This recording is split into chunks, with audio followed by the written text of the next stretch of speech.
आज हम बात करेंगे भारत की राजनीति में उस बड़े बदलाव की जहां अखिलेश यादव सुदर्शन रेड्डी को उपराष्ट्रपति बनाने में किंग मेकर बनकर उभरे हैं। क्या है पूरा मामला, क्यों अखिलेश यादव इस खेल में अहम खिलाड़ी साबित हो रहे हैं, पहले समझते हैं।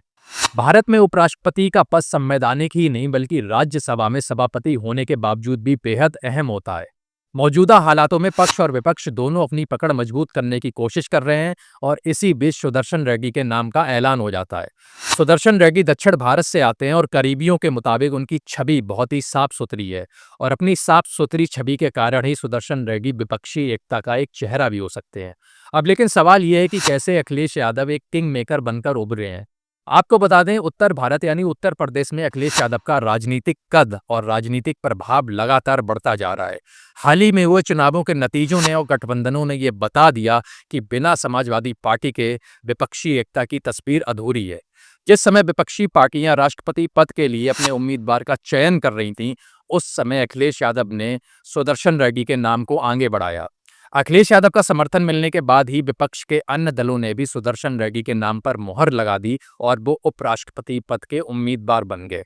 यही वजह है कि अखिलेश यादव को इस खेल का एक असली खिलाड़ी और किंग मेकर माना जा रहा है।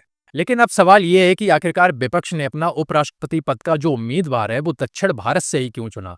दक्षिण भारत से उम्मीदवार चुनना विपक्ष का एक रणनीतिक कदम हो सकता है, लेकिन उत्तर भारत से समाजवादी पार्टी और अखिलेश यादव का समर्थन मिलना उनके समीकरण को और मजबूत बनाता है। इससे विपक्ष को राजकीय संतुलन दिखाने का मौका मिलता है। वहीं सत्ता पक्ष पर दबाव भी बढ़ता है, क्योंकि विपक्ष का ये कदम सत्ता पक्ष की गणित को भी चुनौती देता हुआ नजर आता है। अब बात यह भी है कि अगर सुदर्शन रेड्डी उपराष्ट्रपति बनते हैं और विपक्ष का ये दांव चल जाता है, तो देश के भविष्य की राजनीति क्या होगी। अगर सुदर्शन रेड्डी उपराष्ट्रपति बनते हैं तो आने वाले आम चुनावों पे इसका सीधा असर दिखाई पड़ेगा।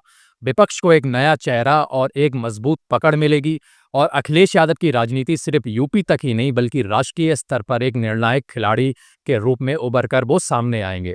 तो दोस्तों, तस्वीर साफ है कि अखिलेश यादव को उपराष्ट्रपति पद का जो उम्मीदवार उन्होंने सुदर्शन रेड्डी को बनाया है, उसमें अखिलेश यादव की अहम भूमिका है। और इस घटना से ये भी पता चलता है कि अब भारतीय राजनीति में क्षेत्रीय दल राष्ट्रीय राजनीति की दिशा बदलने की ताकत रखते हैं। तो आप लोग क्या सोचते हैं कि क्या अखिलेश यादव वाकई में सुदर्शन रेड्डी को उपराष्ट्रपति पद का उम्मीदवार बनाने में एक खिलाड़ी साबित हुए हैं? तो आप लोग हमें अपनी कमेंट बॉक्स में लिख के बता सकते हैं। और आपको बता दें, सुदर्शन रेड्डी अभी परसों समाजवादी पार्टी कार्यालय भी गए थे। उन्होंने अखिलेश यादव से मुलाकात करी और वहाँ लखनऊ में उनके पार्टी के सारे कार्यकर्ता के साथ विधायक सांसद भी मौजूद थे।